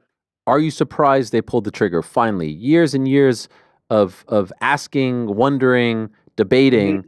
In his supposed final year, we'll see if it remains that way because, as I said yesterday, heels tend to lie, and so who knows? Maybe he's got another 3 years. Now, he is about 4 years older than Hogan was when he turned. That being said, are you surprised they finally pulled the trigger? Oh, yeah, very surprised. And look, because if you know anything about pro wrestling, this is the farewell tour, right? This is where everyone, this is your chance to give John Cena your flowers. He has all the merch made for his final few months in WWE. This is the babyface role. This is the babyface role where you're kind of saying your goodbyes. You're kissing babies and then shaking hands on the way out, and you don't foresee the last 10 months or so of his career of him being a heel. So who knows what the next, until December has in store for us as far as the story goes. But you just don't think that he's going to turn heel at this moment. There were times where it made sense, where it kind of fit more of what you'd call like the wrestling storytelling. This is kind of a deviation from wrestling storytelling because the farewell tour is a babyface tour almost always. And were you in favor of this? In other words, I have long felt like the act was getting stale. It was the same old, same old. Do you like this idea? I love it. I mean, I think the way they executed it was perfect because it was a huge surprise. And, the one thing that 96 had going for it is it was a lot easier to surprise the audience in 1996 because there really was no internet at that point. There was certainly no social media at that point. And there were, the quote unquote dirt sheets. I don't really like that term, but there were the newsletters, the torches and the observers that were, passing along inside news about wrestling, business news and whatnot. But for the vast majority of the audience, no one saw that coming, right? Hulk Hogan turning heel. Like that was a major shock. And in this era, in 2025, to be able to have that level of a shock where no one really knew it was coming, that's a really big deal. So I think that execution and the way they were able to pull it off without anything leaking, and that's a real thing. I mean, in 2025, it's hard to keep these things out of the media and out of the online discourse, but they did. I was very surprised that he didn't show up yesterday, that they didn't advance the angle. They said they will do so on Friday. But to me, old school, massive thing happens on the weekend at a pay-per-view/PLE. There's the continuation on Monday. And I know there's a long game, and I know Punk did his thing. But Hulk Hogan was not on the next Nitro after Bash at the Beach either. Look at you. Yeah. Yeah. I did a Okay. lot of research for this book, Ariel. No, I know. Okay, so when did he show up? How long after? It was the week after. It was the week after he showed up because he was still filming Santa with Muscles in Amazing. Los Angeles, California, in Calabasas. So he was still doing that, and it was a complete it was a rush job. It was like not anything that anyone had planned long term. It was like he saw what was going on with Hall and Nash, and he was like, I want to be a part of that. And it was never really planned out more than just a few weeks. You get the feeling this was like, do you think this was the same type of thing? I don't know. I mean, people are pointing to when Rock came out at Bad Blood at the end of the show, and he kind of put up his three fingers and did the slice of the neck, and they're saying that it makes sense because Cena does this and The Rock did that. I'm not sure if that was just kind of a vague thing that The Rock did in October, or if it was actually leading to this. But it's possible they had this plan. We don't know. And honestly, I'm okay with not knowing. I think that's a good thing. I think it's if he had done that in October and there were rumors swirling that could be what he meant, then that's not good for anyone. Like, don't you want to be surprised? Like, don't you want that shock? That was shocking. I jumped up out of my couch. I actually got up from my couch when Cody said the F word on WWE. Yes. I was pretty surprised by that. But that got me out of that got me off the couch. I was stunned. Yeah, the way he slit his throat was very weird. Like, forget about the two. It was just like kind of like went up like that. I don't know if that was on purpose or not. I think like the whole final boss character is very like not quite disturbing, but kind of unnerving. And I think that goes right into what he's trying to do with this character. And he's gonna be playing a mob boss in a Scorsese film. So I feel like this is kind of like his character acting en route to that. Do you think there'll be new members of this squad? Like, is it going to be just the three of them? Bring out Stevie Ray, Scott Norton. Oh my God! Then Wall it gets Street. I mean, I hope not. I hope not. Because that's one of the big flaws of the NWO, right? It's like they just got so bloated so soon with people that did not really fit what that. It didn't. Back then, like people didn't really know what they had in the NWO, right? They didn't know what it was or what it was going to be, how it was going to be viewed in the future. At the time, it seemed to make sense because they were actually trying to build like an entirely new roster of like a whole wrestling roster. They were going to have a whole show of just NWO. So you need your mid-carders, you need your jabrones, right? Yes, no offense to those guys. But with this, it's like keep it, learn from the past. And keep it elite, not all elite, but keep it. Look at you! They're gonna come after you now. They don't like these comments. They're gonna come after you, the Freakazoids. Do not make those jokes. No, I love AEW. Okay. Revolution's coming up this weekend. Crypto Arena, tremendous card. I just me. I watch everything. Drama free. Could I ask? I love that your caption. You wrote NWO Hollywood. It does seem like there's a connection there with the superstars and obviously Cena, Rock. Movies and whatnot. Do you think the move is give Cena the belt, have him win at WrestleMania, and then give him a lot more legs, or do you think is it just all to make Cody? Cody's the guy sticking around, right? So typically the guy leaving the territory isn't the one who goes over at WrestleMania and wins the belt. But I kind of feel like Oban was right. We were talking about him prior to you. Like you kind of have to make Cena go over because then the whole thing kind of dies.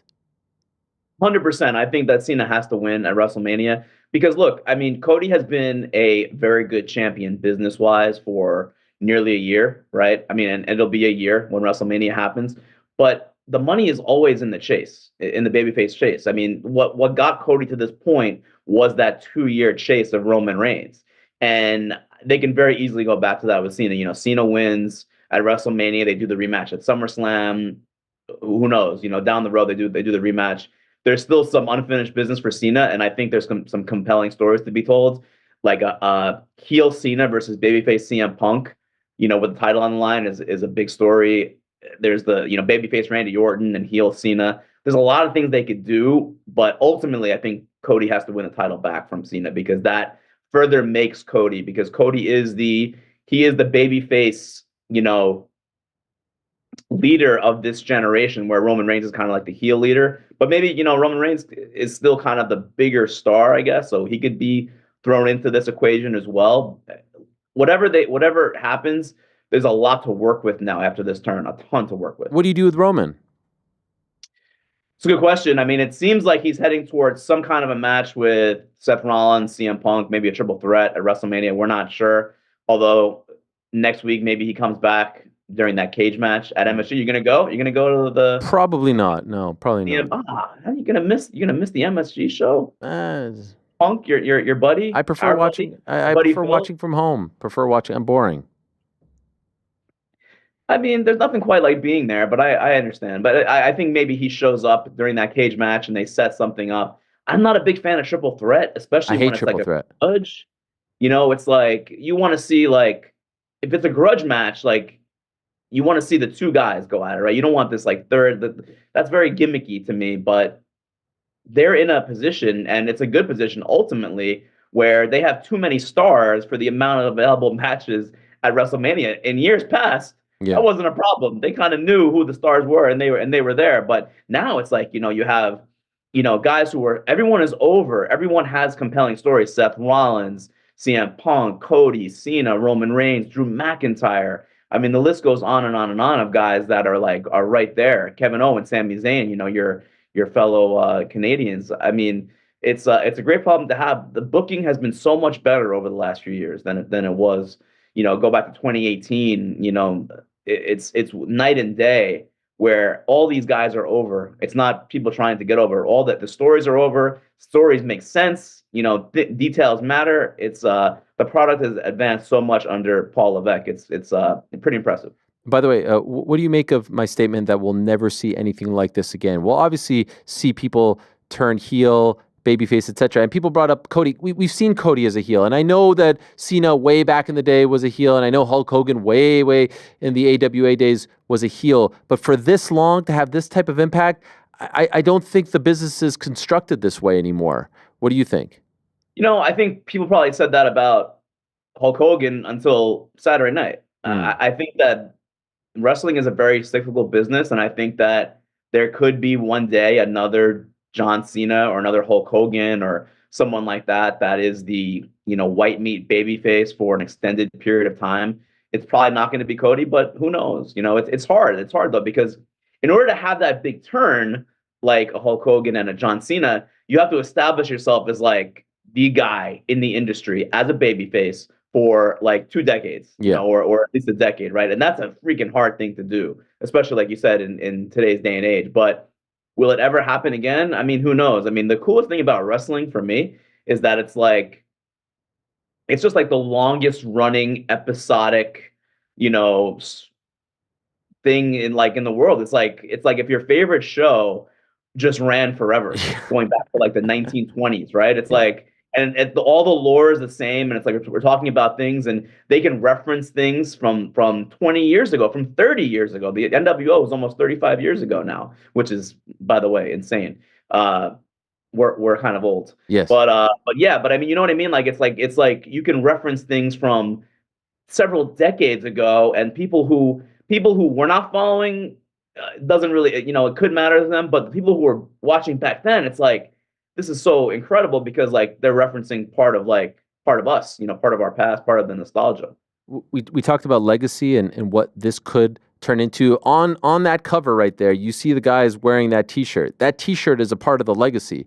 Mm-hmm. And these things, it may sound silly to the non-wrestling fan out there, but the merch and all that stuff, these things that stand the test of time, where there have been so many different iterations of them over the years. I mean, heck, even we had one, the NWO, the Nose World Order, when we came to ESPN way back when.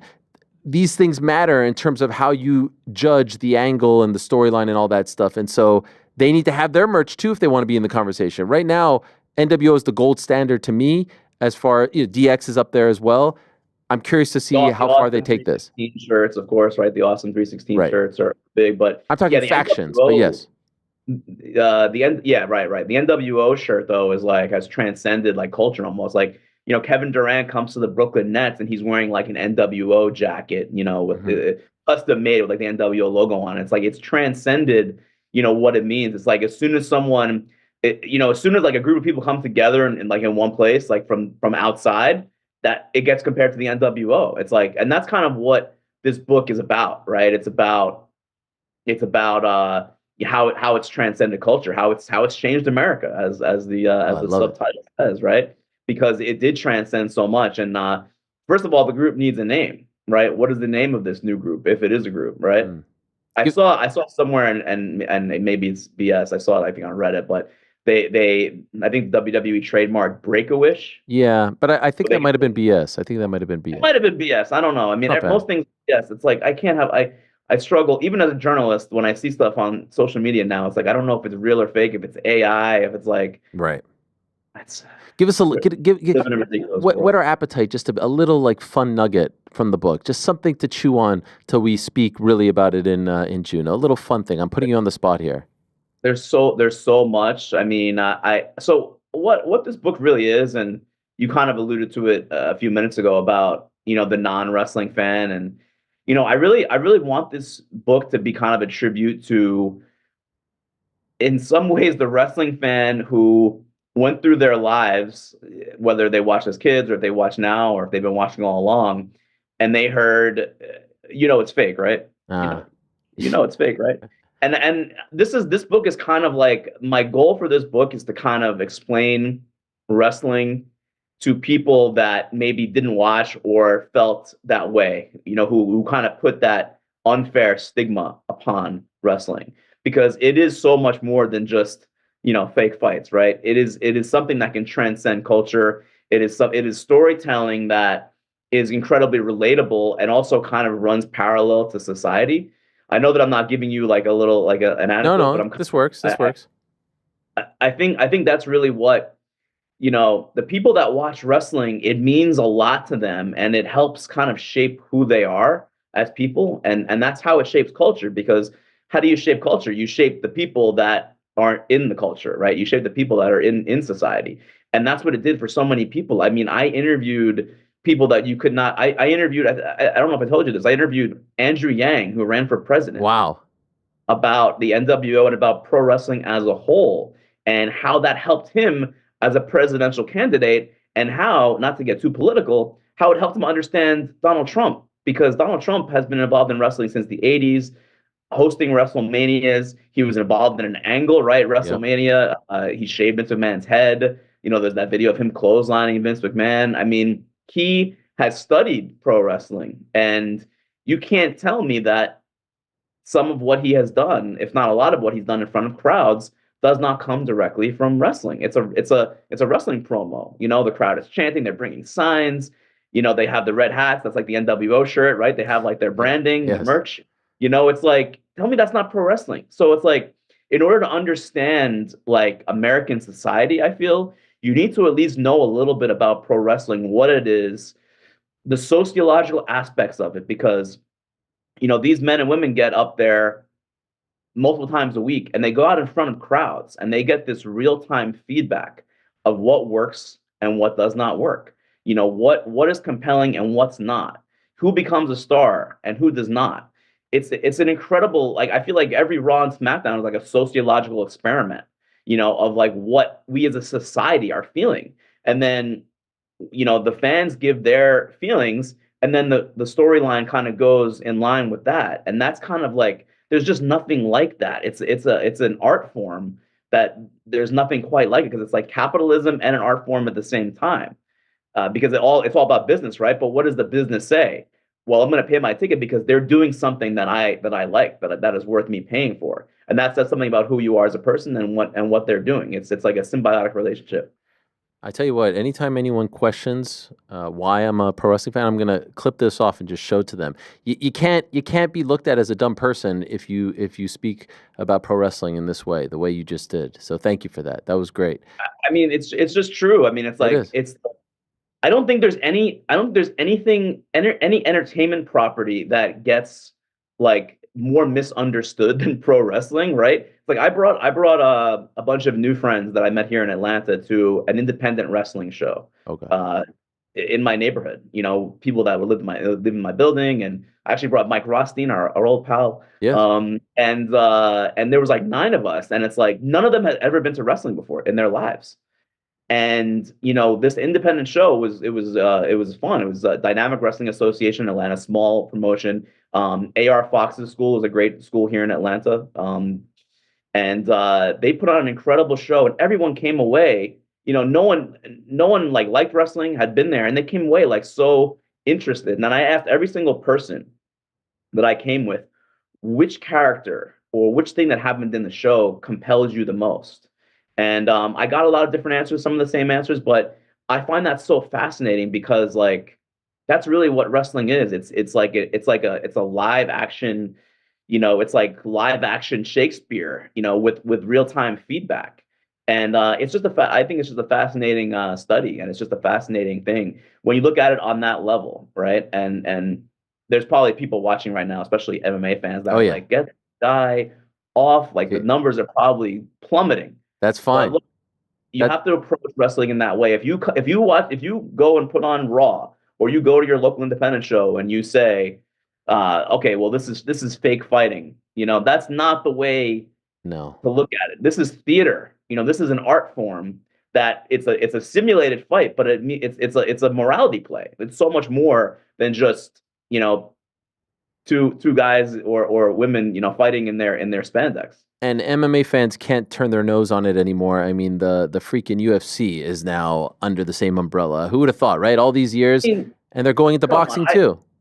My good pal Hunter Campbell, I remember telling him several years back that what he does, what the UFC does, is pro wrestling. Yeah, it's pro wrestling, but there's a real fight at the end of it. And I don't think he really understood what I was talking about until I started to kind of explain what I mean. The UFC is building stories; they're building stars, and the climax is the fight. The same way the WWE is building stories and building stars, the climax is their wrestling match. It's WrestleMania. It's the big cage match or what have you, right? And it's really the same thing. The business model is the same: pay-per-view sales, ticket sales. It's the same thing. And now they're the same company. And I texted Hunter when the deal went down, and I said, "See, I told you, it's the same thing." By the way, before I let you go, Pereira Ankalaev. Do you know who that's? Alex Pereira. He's the light heavyweight champion, and Magomed Ankalaev, a guy who had to sort of scratch and claw his way to the title fight. Any picks? Yeah. I'll go Pereira, which I never did that, right? I never gave picks, but I'll go Pereira in this one. I think I'll say decision. I think Ankalaev is pretty durable, but I'll say decision. I might even watch it. Wow. By the way, East Coast. Yeah, tough. Not fun to watch fights on the East Coast. Yes. The West Coast is where it's at. It's hard for me to stay up to watch these things.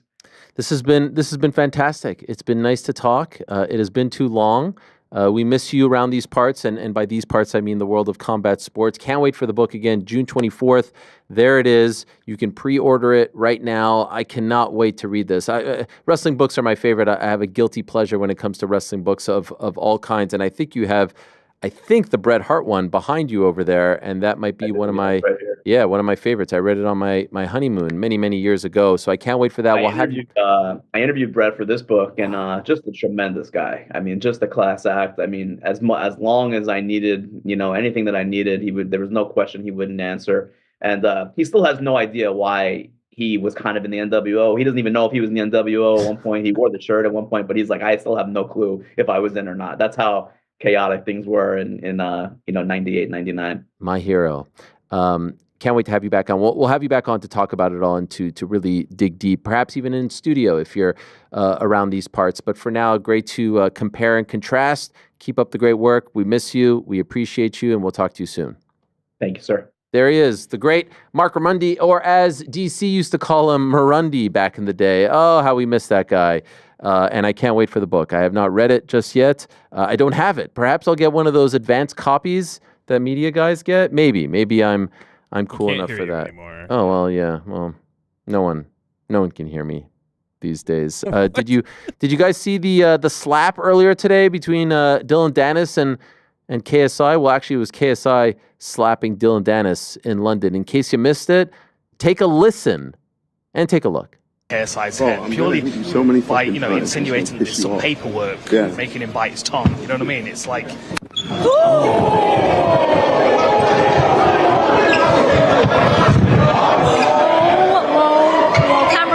Camera's gone. Okay. Did you see that coming? I did not see that coming. KSI has just slapped Has this been confirmed? Is that in fact a crepe, a pancake? What are we working with here? Pancake. It's a pancake. And is National there a Pancake reason Day. for it? Today is in fact National Pancake Day. Okay, so my only question here, it is National Pancake Day. You could go to IHOP, get a free short stack Tuesday, there it March is. 4th, 7 a.m. to 8 p.m.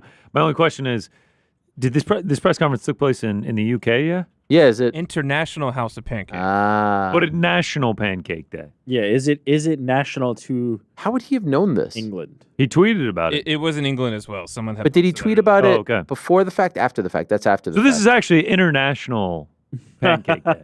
Well, maybe not everybody. At least England and the United States. That makes it international. Where did he get it? Where are these guys smuggling this food? Are they sitting in there with just the bodega out? That had to Okay. have been Press a conference. very thin pancake to be stuffed in his pocket like that. Let me Yeah. think about this for a second, though. Yeah. This just came to me. Tell me. Chris Eubank, right? Yeah. Egg. Yeah. But was Dylan Dennis actually the originator with the coffee? Did he start? Another He was breakfast first. food. That's Trifecta. Did he that is start eggs, it with pancakes, the and coffee. coffee? Then Chris Eubank was inspired Yeah. with the egg, and now KSI has furthered the medium with the pancake. It's I'm actually just a great saying, point. Dylan Dennis, an innovator, Yeah, maybe, you're right. maybe. Yeah. I'm You're just right. saying. Next is the bacon, the orange juice. I see. I what mean, it's a whole freaking meal here. The coffee. Who will take it to the Eubank, next Eubank level? had the carrying case, like he had Louis Vuitton Yeah, put that yeah. in so he could carry it. KSI just pulled that straight from the pocket. Straight out of the pocket. He was just walking around with a pancake in his pocket all morning. and, Crazy. and who will be and who will be the first to throw some shrimp, a shrimp cocktail or two? Well, if you're gonna throw shrimp cocktail, you're gonna have to throw some iced coffee as well. Well, yeah. I mean, that's what Dylan had. Oh, iced coffee is iced coffee worse than hot coffee? No, because I feel like the hot coffee you could kind of like Hot coffee dodge hurts. it a little bit, but like the iced coffee, like the cubes are gonna hurt. Like, I don't know if the hot hurts. coffee is Yes. scalding Scalding? hot. Yeah. Yeah, it's gonna I hurt. do wonder, have we ever done like a deep dive on the coffee throw? Like how hot was the coffee? Like No, it was No, cold. get the Yeah, it toast was, straight it around. was a we- cold brew. It was a cold Yeah, it brew. was cold brew. No foam. I think we All right. confirmed all of this. Just a black coffee. I don't think he had any intentions of drinking it. That's why I went with just the That was the straight thing. That was the thing. And he Yeah. went with a big one, right? Wasn't it like yeah, he went with either the venti. I don't know if boy. overseas they serve the Trienta. No, he was I think it he was is. in Texas when he did this. Oh, then they definitely served the 30-ouncer there. I think that's maybe what he had. And it feels like he just went with the black coffee, no intention of drinking it. Maximum stain capabilities from the dark brew. and then he got into a brawl with Anthony Smith in the parking lot. Anthony Taylor. in the yeah, Taylor, yeah. legendary day. It was a legendary day. Well, these yeah, two he slapped guys, the shit they're out of magic. They're magic together, these two guys.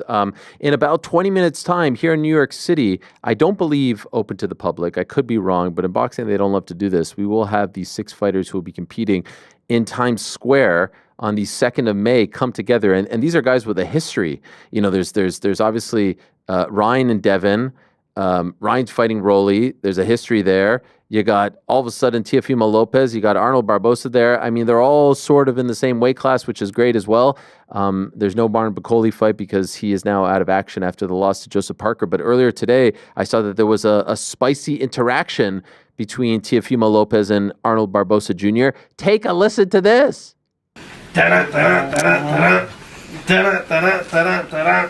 Yeah, living. It's about time. I'm living. It's about time. That's good. That's good. Yeah. May 2nd. Coming for you. Lopez I looking big. feel you. Ooh, I can smell you. Oh. Uh-huh. You know that I can shit. smell you. You know what that It's so smells like, weird baby. with the smell. Oh yeah, producer. Yeah, that's butt, pussy, and ass. Yeah, That's you it's to you. it. Yeah, it's you.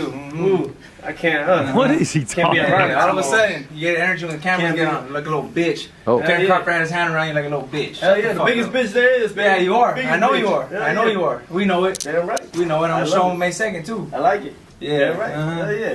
Keep it going. Why you turn around? Come on. Don't turn around on the bitch. Come on, what? Don't turn around on the bitch. There you go. There we go. Yeah, this That's could've what I'm gone. talking about. Yeah, what? We'll save for the real face off. Nah, fuck that. That's all right. Look, Have everyone get out. Let's go. what, you want to fight here? We can do whatever you I want. don't fight here. I fight in the ring. All right then. That's my work. All right then. Shut your fucking That's my mouth. work. Oh, I'm always work. Always. Every day. All day. Every day, all day. All day. Stay swallowing your fucking cut. Hard motherfucker, you little pussy. Big time. I've heard it. Top Rank's only here because they have to be, not because they want to be, dog. Trust me. Hey, shit. And that's why we the takeover. Yeah, That's why we ain't the taking over takeover. shit. We They take ain't over taking all over the shit. time. Every Shit, time. Top Rank knows what it is. I say kept your ass hiding for fucking 4 years. 4 years. Yeah, motherfucker, 4 years. Fuck out of here. 32-0. 32-0. 32-0. Who you fought the last 2-3 fights? Maybe 4. Oh dear. Fuck out of here. All kinds of craziness in the world of combat sports. So that's a table setter for perhaps what is to come. I think this is going to be an electric press conference. That is my prediction. Ade and I will be on immediately afterwards on the DAZN Boxing YouTube channel to talk about it all. It will be a special edition of the Ariel and Ade program, live from Times Square. Not outside, but inside the Palladium, which I think is like a Studio 54 like nightclub or something. Oh, nice. Something like that. Did you bring your disco shoes? I did. You got to board the plane. What plane? That was the disco shoes song. No, okay. Never mind. No. Elvis. No, I told the crew 2:45 hard out because I had to get to the press conference. There's no such thing as hard outs in the studio. And here we are, 10 seconds away. 8.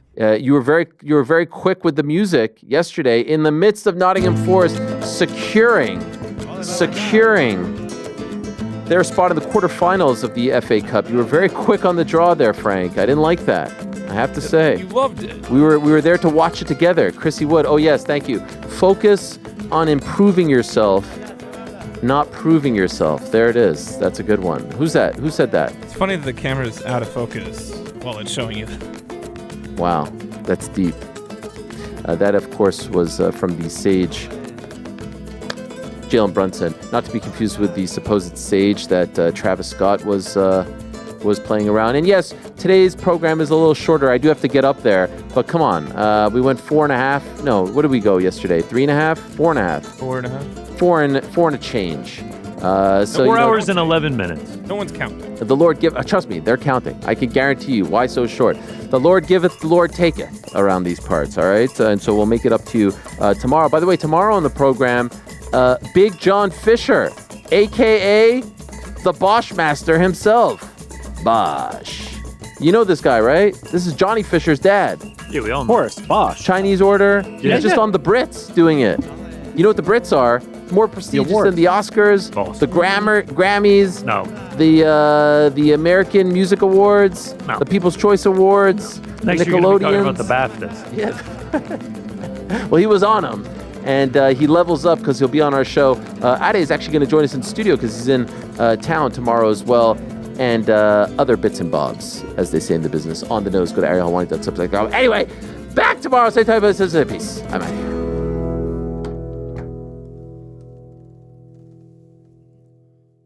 Bosch